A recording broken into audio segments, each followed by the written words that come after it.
Chers amis, bonjour. À la suite des différents menus et boutons du menu Faire Système, donc on va continuer avec la cotation. Donc c'est l'étape avant le repérage des aciers de coter un petit peu les répartitions. Donc coter une répartition, comment ça peut marcher? Donc vous pouvez soit créer une cote linéaire, donc alignée avec X ou Y, une cote alignée qui part dans le sens qu'on veut. Une cote continue, c'est comme quand vous cotez normalement un coffrage, ça continue la cote précédente. Créer une cote arc, ça c'est pour par exemple coter une répartition sur un coffrage courbe. Et sélectionner des cotes existantes, ça c'est pour modifier les cotes qui existent pour rendre, pour leur donner les définitions qu'on va spécifier en dessous. Voilà, donc en dessous, on peut donc spécifier soit une répartition par l'espacement, ce qu'on fait le plus souvent, hein, soit par un nombre d'aciers, et après il se débrouille pour calculer l'espacement, soit une cote classique quand vous voulez coter la position d'une attente ou n'importe quoi, ou une cote sans texte quand vous voulez juste mettre une cote qui indique que il y a un acier là, puis un autre acier là, sans donner d'espacement spécifique. Ça, ça se débrouille sur le chantier. Ensuite, vous pouvez indiquer le type de flèche. Donc c'est toujours des barres obliques. Donc il y a soit une barre, soit deux barres, soit trois barres, soit quatre barres, soit aucune. Et à la fin, vous pouvez choisir l'échelle. Donc l'échelle sera adaptée pour un 25e, ou un 50e ou n'importe. Donc moi, le plus souvent, j'essaye de travailler entre le 20e et le 25e. Au-delà, on voit plus rien. Et en deçà, c'est, les détails deviennent trop gros, quoi. Donc le 25e ou le 20e, c'est les échelles, pardon, les plus courantes. Donc par exemple, on va coter la répartition des aciers des cadres qui sont représentés juste par le petit point. Donc on va faire une cote linéaire, espacement 0,20. Donc si on n'est pas sûr, on clique ici et on peut dire voilà, c'est de là à là. Et là, il met ah bah tiens, c'est 0,20. Si j'avais cliqué de là à là, il aurait mis 0,40. Donc on peut, après coup, spécifier l'espacement de façon graphique. On n'est pas obligé de le saisir au clavier. Donc une barre et une barre, ok. Ça part de ce point-là, ça va jusqu'à ce point-là. Donc là, il va mettre 4,80 m et il va le transformer en 24, 24 fois 200, ce qui fait bien 4,80 m.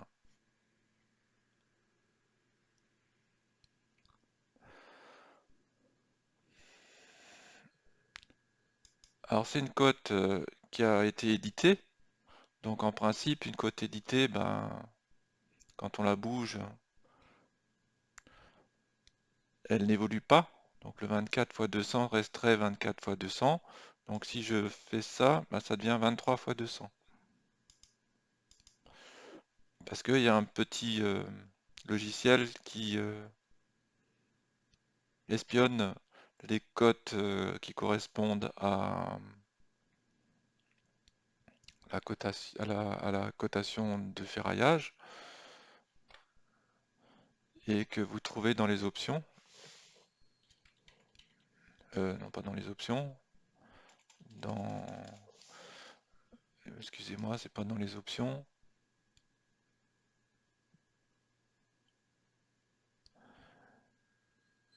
gérer. Voilà, c'est dans gérer, charger une application. Et là, vous avez une petite valise. Et dans son contenu, vous avez le réacteur cote.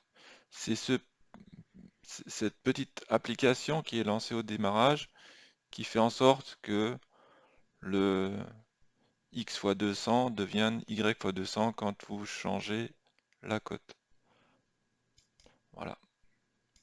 Donc si ça c'est pas chargé, bah, le 24 fois 200, il restera toujours 24 fois 200. Et après, si vous le changez dans autre chose qu'un multiple de 200, bah, il va vous dire, attention, l'ancien espacement était de 200, maintenant ça a dû être changé en quelque chose d'approchant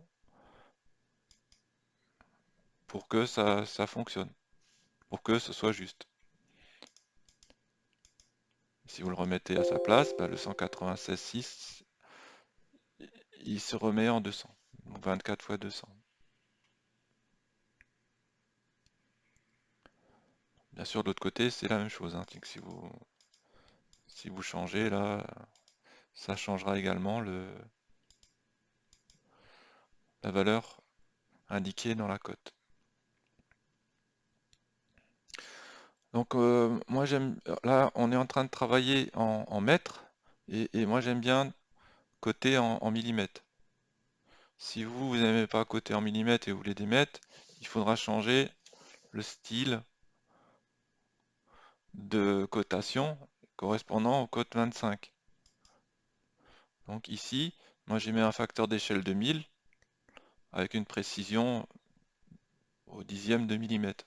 Donc, si vous voulez travailler en mètres, vous mettez ici 1 et vous mettez 3 ou 4 chiffres après la virgule. Et du coup, la prochaine fois que je fais une cote, il marquera plus 24 fois 200, mais 24 fois 0,2. Principe.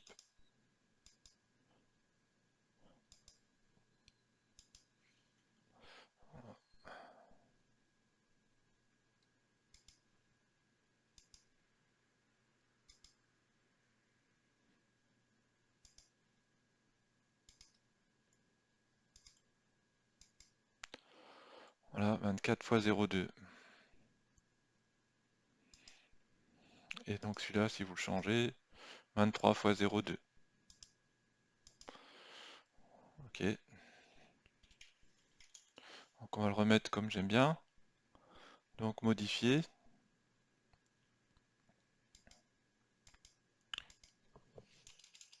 Et du coup, en travaillant en mètres, en cote en millimètres, il suffit de donner un facteur d'échelle à l'échelle de la mesure. C'est pas sorcier. Et donc là, en bas, on devrait revoir maintenant si je refais une cote.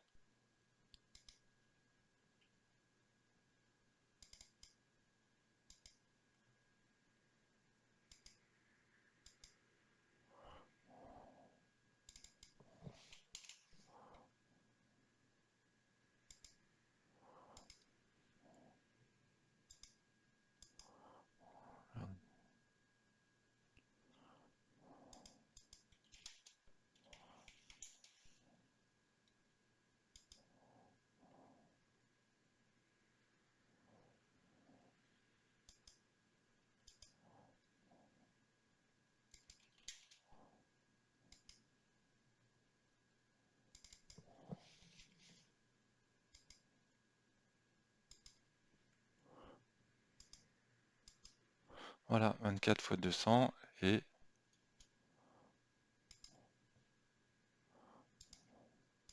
24 fois 200. Et si vous faites une cote alignée,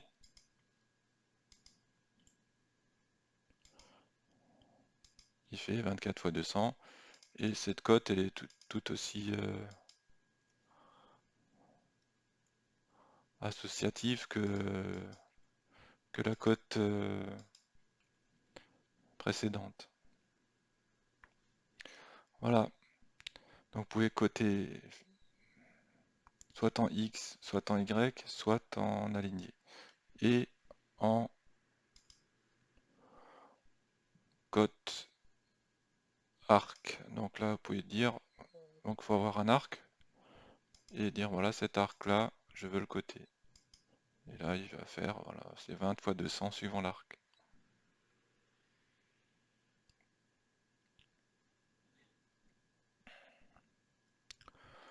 Ensuite, vous pouvez aussi coter les répartitions sans mettre de chiffres, hein. Donc en ne mettant pas de chiffres, vous pouvez dire voilà, je vais faire une cote linéaire sans texte. Par exemple, 2 barres, puisque là il y a 2 barres là, et là il y a une barre et puis 2 barres. Donc 2 barres, une barre. Ok, de ici jusque là. Et là il va mettre 2 petits traits pour montrer qu'il y a 2 aciers et un petit trait au milieu pour montrer qu'il n'y en a plus qu'un. Et là après je dis continue et continue avec 2 barres, puisque là on a de nouveau 2 barres.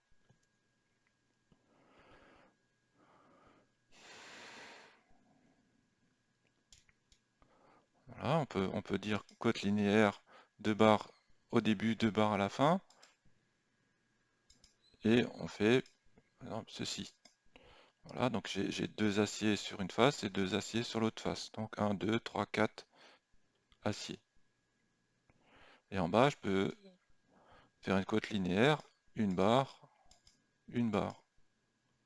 Ok, celui-là, jusque là, par là, et continue.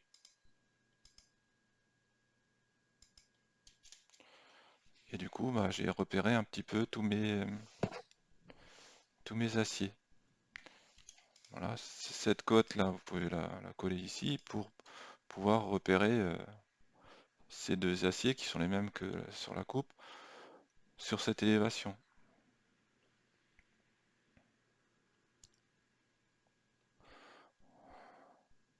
Voilà. Donc on peut modifier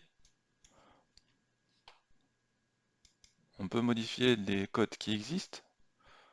Par exemple, vous êtes trompé, c'est pas 200, c'est 400. Donc vous dites voilà, c'est 0,4. Et une barre, une barre. Ok, quel acier, quelle cote, pardon, cette cote-là, et du coup il va modifier en 12 fois 400.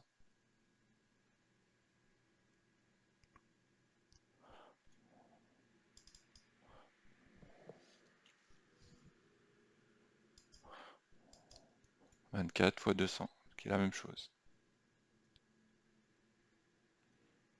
Et mettons qu'ici on a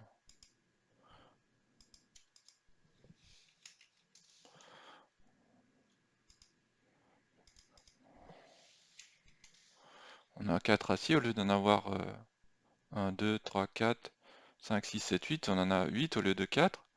Donc je peux lui dire, voilà, bah ici, je veux modifier une cote, donc sélectionner des cotes existantes sans texte, 4 barres, 4 barres. Ok, cette cote-là, et du coup il va me rajouter plein de petits traits.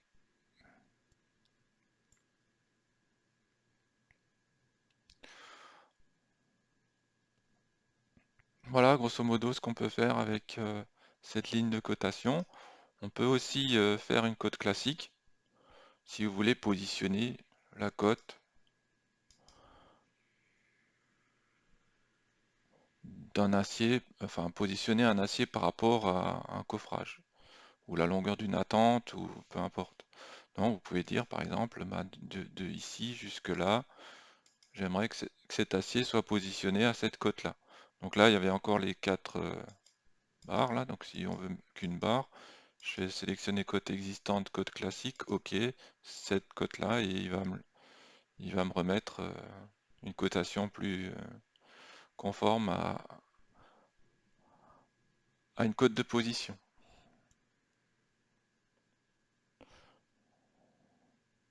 Voilà, donc soit une cote avec des répartitions, soit une cote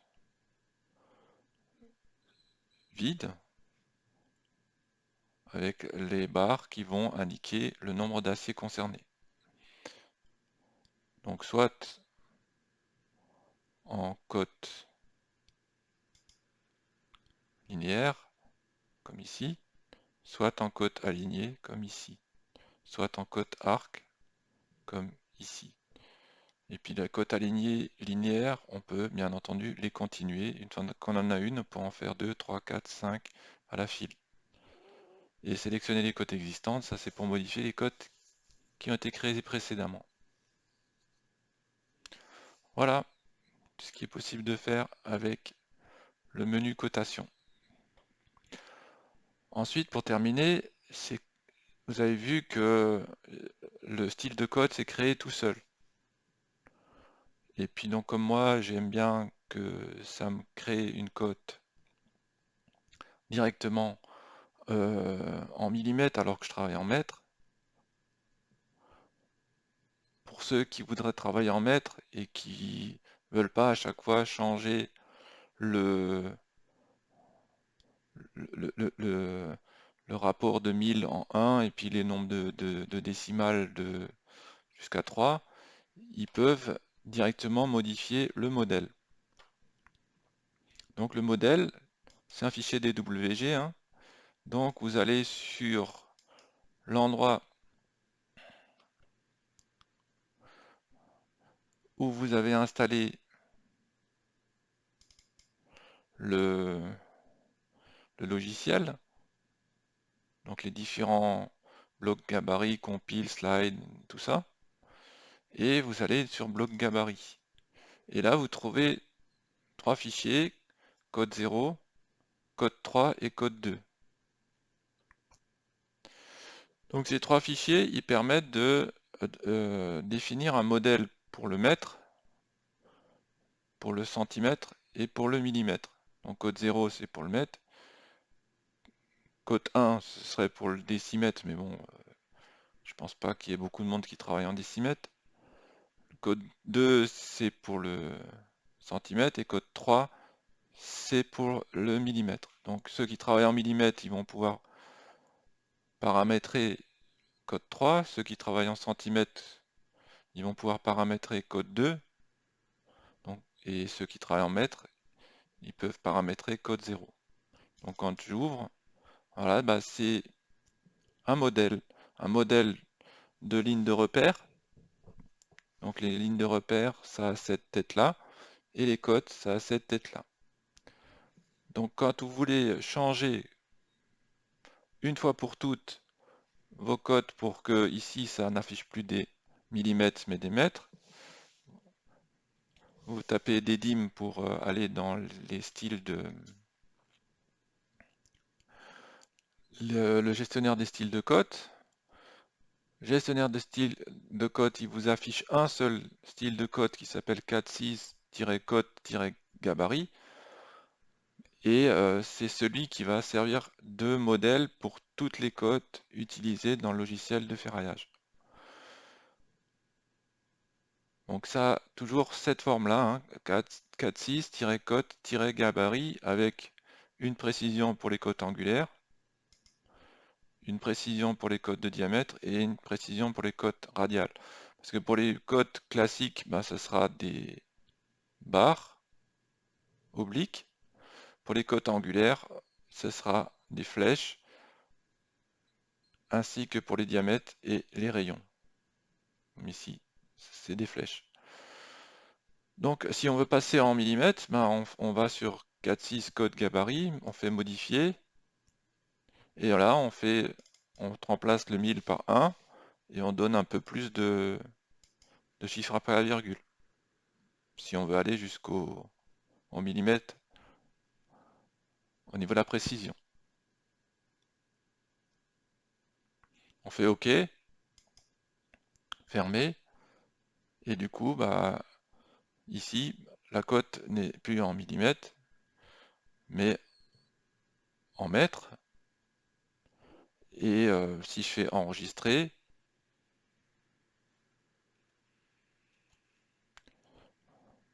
que je quitte, que je fais un nouveau fichier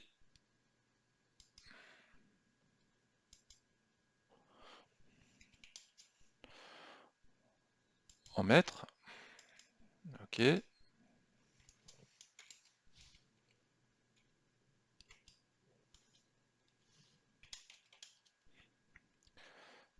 Que j'y mets une répartition d'acier tous les 20 par exemple.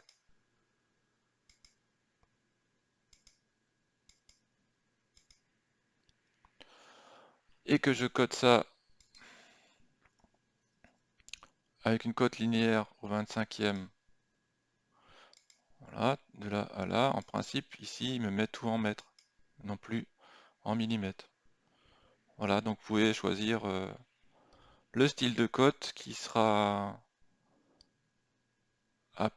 appliqué à à toutes les cotes de ferraillage. Vous pouvez définir vos propres modèles, hein. Vous n'êtes pas obligé de prendre de l'Arial si vous aimez mieux autre chose. Vous pouvez le mettre en rouge si vous aimez mieux le rouge, ou en blanc, ou en vert, enfin tout ce que vous voulez. Donc ça permet un petit peu d'être plus souple au niveau de la cotation et pas obligé d'être obligé de forcément utiliser ce que moi j'ai défini. Voilà, bien, bah, je pense que j'ai fait un petit peu le tour. Bah, je vous remercie pour votre attention et à bientôt.